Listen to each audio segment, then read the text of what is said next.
अखंड विद्याश्रम में आपका स्वागत हो। The first institute of impeccable wisdom, अखंडता का प्रतीक, पुत्र सृजन, the procreation of human being. मेरा धर्म इम्पेकेबल विजडम, मेरी ग्रेटेस्ट अनमोल डिस्कवरी दिव्यंक, जिसके साथ कुदरत की हर चीजें बनी हैं, उसके आधार पे हम इस विषय के बारे में बात करेंगे। पितृ ऋण, एंसेस्ट्रल डेब्ट।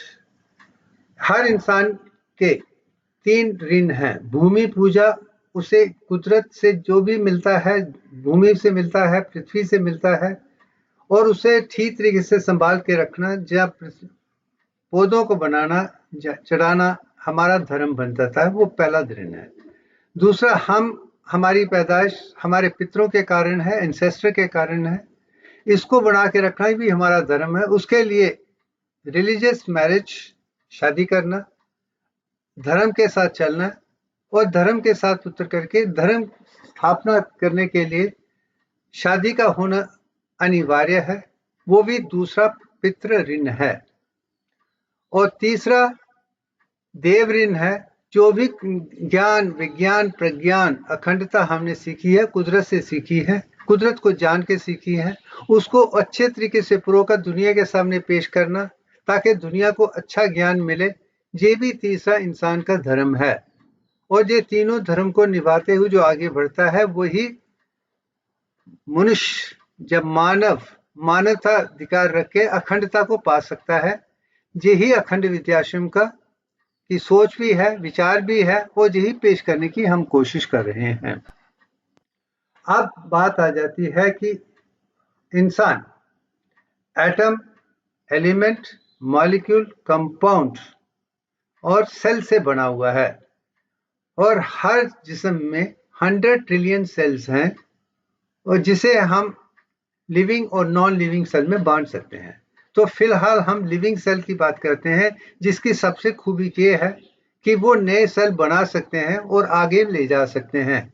क्योंकि हम प्रोक्रिएशन की बात कर रहे हैं, नए इंसान के बनने की बात कर रहे हैं, तो हम लिविंग सेल पे देखेंगे। और लिविंग सेल कंपाउंड माइक्रोस्कोप के अंदर 3 हिस्से हम आसानी से देख सकते हैं। जो बाहर है वो सेल मेम्ब्रेन है, जो बीच में साइटोप्लाज्म है, और उसके बीच में न्यूक्लियस है। मगर उसके बाद साथ साथ माइटोकॉन्ड्रिया और सेंट्रोसोम का एक खास हिस्सा है। इसके लिए ये पिक्चर मैंने दिखाई हुई है। अब सेल्स कितने पार्ट के हैं? कंपाउंड माइक्रोस्कोप में 3 ही देख सकते हैं, मगर इलेक्ट्रॉन माइक्रोस्कोप के आधार पे हम 21 पार्ट देखते हैं। सेल मेम्ब्रेन के 7 हिस्से हैं, साइटोप्लाज्म के 7 हिस्से हैं, न्यूक्लियस के 7 हिस्से हैं।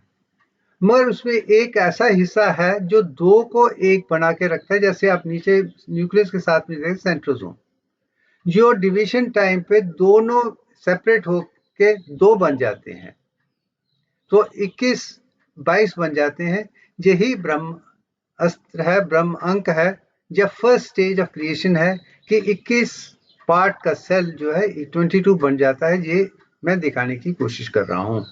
जब ये लोगों को समझ आ जाएगी, उन्हें अखंडता समझ आ जाएगी, फिर कंफ्यूजन बंद हो जाएगा। हमें एक ही विचारधारा में चलने के, जिसमें दुनिया में अखंडता बन सकती है। यही मेरा प्रयत्न है, यही हमारी कोशिश। आप रिव्यू पे ले जाते हैं कि हर सेल के अंदर न्यूक्लियस है, और न्यूक्लियस के अंदर ही डीएनए है, उसके अंदर ही क्रोमोसोम्स हैं, जिसमें इंसान के बनने की पूरी क्षमताएं उसी में बनी हुई हैं। ये चीज मैंने बी डबल हेल्थ के माध्यम से बताई है कि जो परफेक्ट मॉडल जो दिव्यांग के आधार पे है, वो सेंटर में देख सकते हैं। और एक तरफ न्यूक्लियस है जिसमें क्रोमोसोम भी देख सकते हैं, दूसरी तरफ सेंट्रोसोम देखते हैं जो डिवीजन में 2 बनकर आगे बढ़ने की कोशिश करता है। ये भी ऐसा ज्ञान है जिसे जानना बहुत जरूरी है। आप आगे चलते हैं कि बीच में क्रोमोसोम की बात आती है, तो 22 पेयर्स ऑफ ऑटोसोम्स हैं। जैसे आप पिक्चर में देखते थे 22 पेयर्स हैं, मगर जो 23rd है उसके 2 हिस्से हैं, एक एक्स है, एक वाई है। एक्स जो है फीमेल के साथ जुड़ा हुआ है, वाई जो है वो मेल के साथ जुड़ा हुआ है। वाई छोटा है। ये भी एक ऐसा ज्ञान है जिसे आप देखिए, अगर संपर्क पति पत्नी का ओवुलेशन के पास होता है, तो लड़के के पैदा होने के चांसेस ज्यादा हैं। या अगर पहले है जब बाद में है तो लड़कियों का होना अनिवार्य है। अब इसका इस्तेमाल करके भी हम डिसाइड कर सकते हैं कि हम दो हैं और हमारे जो बच्चे हैं उसमें एक लड़का हो एक लड़की हो। इस आधार पे हम उसका भी डिसीजन ले सकते हैं। वही ज्ञानी है, वो ही प्रज्ञानी है। वो मैं समझता हूं वो बैलेंस कुदरत के लिए बहुत जरूरी है। अब आ जाते हैं oogenesis में, जो ओवम है, जो औरत का सेल है, उसको बनने में 10 स्टेप लग जाते हैं। और मैं बार बार यही कह रहा हूं कि अगर सेल 22/21 का है स्टेज है, उसके बाद 10 स्टेजेस के बाद उसकी डेवलपमेंट हो जाती है। और ये चीज हर लेवल पे देखी गई है, यही मैं बताने की कोशिश कर रहा हूँ। oogenesis में भी 10 हैं। आप इसे हम डिस्क्रिप्टिव में देखते हैं। अब इसे देख लीजिए, पैदा होने से पहले 400,000 सेल्स हैं जो आहिस्ता से कम होते हैं। इससे ज्यादा नहीं बन सकते हैं, जो भी बनना है पहले ही बन जाता है। ये नए सेल नहीं बनते हैं। मगर फीटल स्टेज में जब पैदा होने से पहले जो चीजें देखी गई हैं, oogoनियम प्राइमरी ओवोसाइट में बदल जाता है, जो पिक्चर में नजर आता है। और बर्थ के टाइम में ओवोसाइट मियोसिस के आधार पे एक स्टेज पे आ जाता है। और प्यूबर्टी के टाइम पे जब डेवलपमेंट शुरू हो जाती है, जो ओवुलेशन शुरू हो जाती है, फर्स्ट मियोटिक के बाद फिर ही सेकेंडरी मियोटिक डिवीजन आती है। उसके बाद ही हम 10 को हार्ट शुरू करके फिर उससे फॉलिकल बन के ओवुलेशन में बनता है।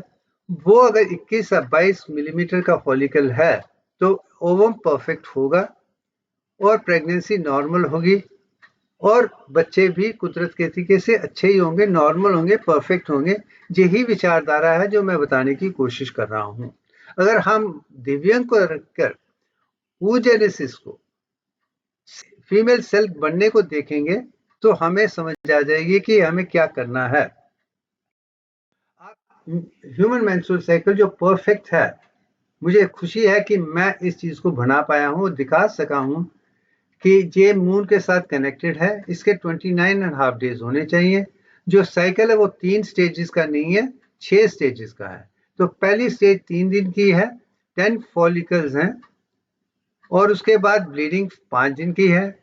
उसके बाद थर्ड फेज जो है फॉलिकुलर स्टेज प्रोलिफरेशन थर्ड है, वो 8 दिन की है। उसके बाद ओवुलेशन है। उसके बाद कॉर्पस ल्यूटियम की फेज है। फिर कार्बन अल्बिकन की फेज है। ये 3, 5, 8 आधा दिन, 8 और 5 it's a beautiful sending end descending cycle of moon है। वो देख सकते हैं अगर इसमें हम ध्यान रखें। और हर लड़की और औरत को इसके ध्यान से खाना पीना सेहत अच्छा रहेगी तो वो बिल्कुल ऐसे ही बनेगी। यही हमारी कोशिश है, यही समझाने की मेरी कोशिश है कि आयुर्वेद के आधार में ठीक खाना खाने से और कुदरत की चीजें चलने से हम 29.5 डेज का बना सकते हैं। और फॉलिकल को 22-21 मिलीमीटर तक बना सकेंगे तो हम नॉर्मल होंगे, किसी किस्म की कोई समस्या नहीं होगी। अब ग्रोइंग फॉलिकल में मैंने कहा है कि जो फॉलिकल से शुरू होता है, चलते चलते आप देख सकते हैं जब फॉलिकल साइज में आ जाता है ओवुलेशन से पहले वो 20 to 22 मिलीमीटर तक होना चाहिए। हमें हमेशा ध्यान इसमें इतना रखेंगे जो पहले 15 दिन का प्रोसेस है वैसे ही है। अगर हम इसे 3, 5 और 8 16 दिन का समझ लें तो उसके बाद जो फॉलिकल साइज निकलता ओवुलेशन निकला वो परफेक्ट होगा। यही दिखाने की मैंने कोशिश की है। अब आप आ जाते हैं स्पर्मेटोजेनेसिस के, मेल स्पर्म कैसे बनता है। ये जो मेल एनाटॉमी है इसका जो ग्रॉस पिक्चर मैंने दिखाई हुई है, जो पहले ओवरऑल पिक्चर है और दूसरा टेस्टिस और उसके साथ कनेक्टेड हुई इंफॉर्मेशन दी हुई है। इसको डिटेल में इसमें दिखाने की कोई जरूरत नहीं है, ये पिक्चर ही काफी है जिसे आप समझ सकते हैं कि कैसी चीज है। कि एक 20-22 मिनट की वीडियो में पूरा ज्ञान देना ठीक है, मगर मेरी कोशिश ये है कि उसका पूरा ज्ञान देकर मैं उसके लिंक बताता कि लिंकिंग में आप देकर बाकी सारे ज्ञान को अपने दिमाग में बनाकर दिव्यांग को देख के करेंगे तो आप कुदरत को ठीक से समझ सकेंगे और जिंदगी भर के लिए याद रखेंगे। मेरी यही कोशिश है कि हम अखंडता को दुनिया के सामने पेश करें। अब आ जाता है कि जैसे मैंने स्पर्मेटोजेनेसिस में कहा था कि फर्स्ट हाइपोथैलेमस में GnRH ग्लोमेरुलर रिलीजिंग हार्मोन का इस्तेमाल होता है। उसके बाद इंटीरियर पिट्यूटरी में जाके ल्यूटिनाइजिंग हार्मोन और फॉलिकुलर स्टिमुलेटिंग हार्मोन बनता है, और ल्यूटिनाइजिंग हार्मोन के आधार पे इंटरस्टिशियल सेल्स में टेस्टोस्टेरोन बनता है, जो कुदरत के लिए बहुत जरूरी है। और मैं जो दुनिया को दिखाना चाहता हूँ एज ए डॉक्टर के तरीके से, एज ए स्पिरिचुअल साइंटिस्ट के तरीके से, एज इंसान के तरीके से, कि टेस्टोस्टेरोन का नॉर्मल होना बहुत जरूरी है। इसके आधार पे रेड ब्लड सेल्स भी अच्छे बनेंगे, ऑक्सीजन कंसंट्रेशन अच्छी होगी, दिमाग अच्छा काम करेगा, हड्डियां मसल्स नॉर्मल होंगे, फैंटास्टिक होंगे, और सेक्सुअल सेक्रेटरी कैरेक्टर्स भी परफेक्ट होंगे, और जितने भी पूरा जिस्म परफेक्ट होगा, हर तरीके से संतुलित होगा। ये चीज ही टेस्टोस्टेरोन के कारण है। और इसके साथ ही सस्टेंट्रल सेल जो हैं उसमें भी इनहिबिशन उसके आधार पे बन सकता है, और बाकी चीजें भी उसमें बनती हैं। अगर परफेक्ट के लिए टेस्टोस्टेरोन का होना जरूरी है। इसलिए मैं समझता हूँ कि ऐसा कोई काम नहीं करना चाहिए जो ब्रह्मचार और इसके आधार पे हो, जिसके टेस्टोस्टेरोन फ्लक्चुएशन कम हो जाए, वो कभी नहीं करना चाहिए। ये मेरी विचारधारा है, मैं किसी के खिलाफ नहीं हूँ। मैं समझता हूँ कि हर कुदरत की देन है कि हर इंसान को नॉर्मल होना चाहिए, शादी करनी चाहिए धर्म शादी के साथ, धर्म के आधार पे धर्म के बच्चे पैदा करेंगे, फिर दुनिया में धर्म बन सकता है, सनातन धर्म बन सकता है। अगर दुनिया में शांति चाहिए तो वो बनाना बहुत जरूरी है। और दूसरी तरफ फॉलिकुलर स्टिमुलेटी के हाथ के आधार पे हम बाकी ओवम वगैरह बना सकते हैं, जब बाकी चीजों को बना सकते हैं। ये रोल है जो जानने के लिए बहुत जरूरी है।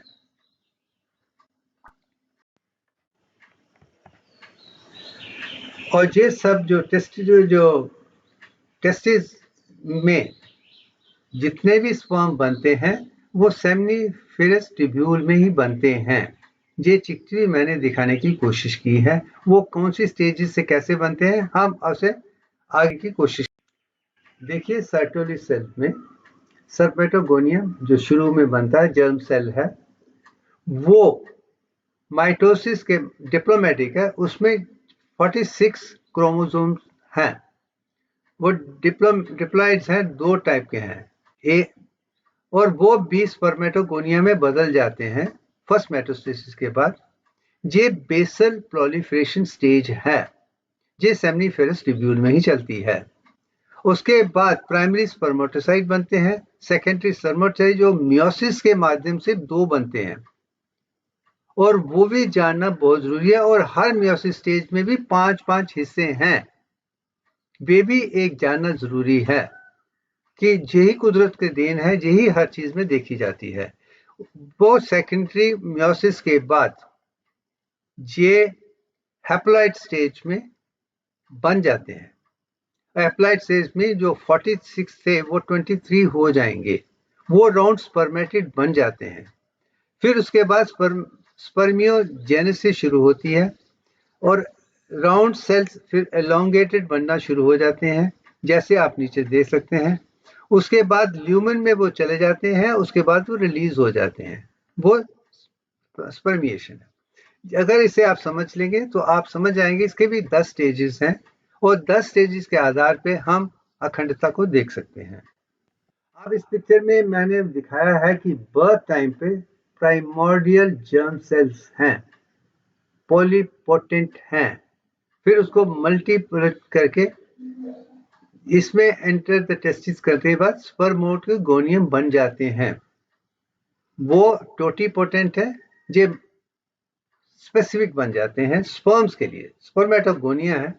ये स्टेजेस बर्थ से प्यूबर्टी तक 10 और 12 साल में हो जाता है, और प्यूबर्टी के बाद स्पर्मेटोगोनिया की प्रोलिफरेशन शुरू हो जाती है, उसकी डिवीजन शुरू हो जाती है। वो डबल पे बनते हैं, पहले 25 दिन तक डबल ही बनते हैं फॉर्मेशन के लिए। उसके बाद सेकेंडरी स्टेज में आ जाता है तो primary spermatocyte, secondary spermatocyte meiotic division से 9 दिन में बन जाता है, और आगे मियोटिक सेकेंड डिवीजन में 19 डेज में वो स्पर्मेटो बन जाते हैं, वो मोनो बन जाते हैं। ये डिप्लॉयड हैं 46 हैं, वो 23 बन जाते हैं। जब 23 बन जाते हैं तो अगले 21 दिन में वो जो राउंड सेल है स्पर्मेटेड है, वो एलोंगेट होकर टेल के साथ बन जाता है, जो संपूर्ण अखंडता को आगे ले जाएगा। ये प्रोसेस भी ऑलमोस्ट 72 डेज का है। तो शायद इसलिए स्पर्म भी 72 आवर्स के लिए जीत जाता है। ये भी एक खूबसूरत चीज है। अगर स्पर्म को बढ़ने में 72 डेज लगते हैं तो वो 72 डेज आवर्स के लिए खड़ा होता है। सिमिलरली अगर हम देखें कि जो oogenesis है उसको बढ़ने में 16 दिन लगते हैं, और 16 दिन बढ़ने के लिए वो भी 16 घंटे के लिए रह सकता है। जो 16 और 32 का जो रेशो है वो भी खूबसूरत है, कुदरत की देन है कि कुदरत ने इस तरीके से बनाया है कि अगली जनरेशन बनने में कोई किसी किस्म की कोई समस्या नहीं होनी चाहिए।